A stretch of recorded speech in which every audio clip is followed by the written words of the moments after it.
Bonjour, donc on va voir ensemble comment on fait pour installer R et donc c'est donc le logiciel de stats et comment le rendre un peu plus ergonomique.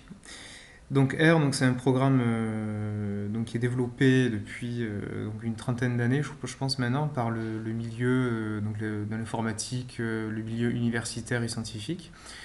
C'est un programme open source, donc ça veut dire que il y a une licence mais qui est gratuite.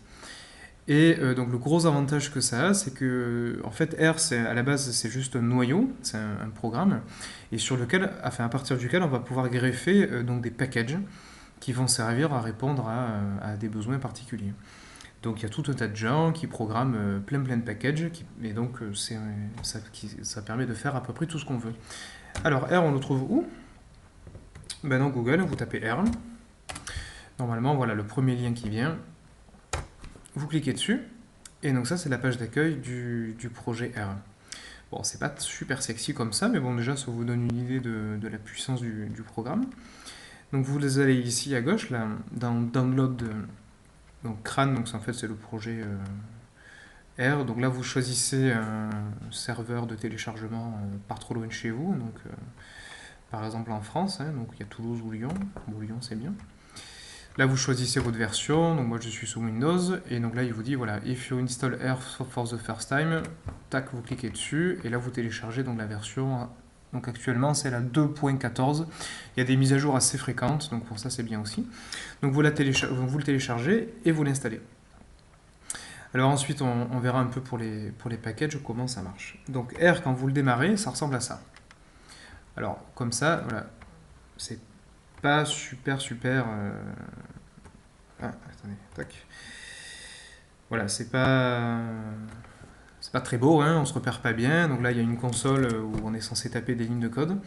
Alors je vous rassure, on n'est pas obligé de taper des lignes, de savoir taper des lignes de code pour utiliser R. Donc la première chose à faire, une fois qu'on est là, c'est d'aller là-haut dans Package et on clique sur Charger le package. Donc là, il charge donc tous les packages qui sont actuellement disponibles. Donc il y en a un. Donc tout ça, c'est des petits compléments qui ne sont pas installés, mais qu'on va pouvoir installer selon nos besoins. Alors le premier à installer, bon ça il faut le savoir, c'est R Commander, donc c'est le RCMDR, donc c'est R Commander. Donc vous cliquez dessus et vous faites OK. Alors là il se trouve qu'il est déjà installé, donc il va le charger tout seul, mais sinon en fait il va le télécharger, l'installer.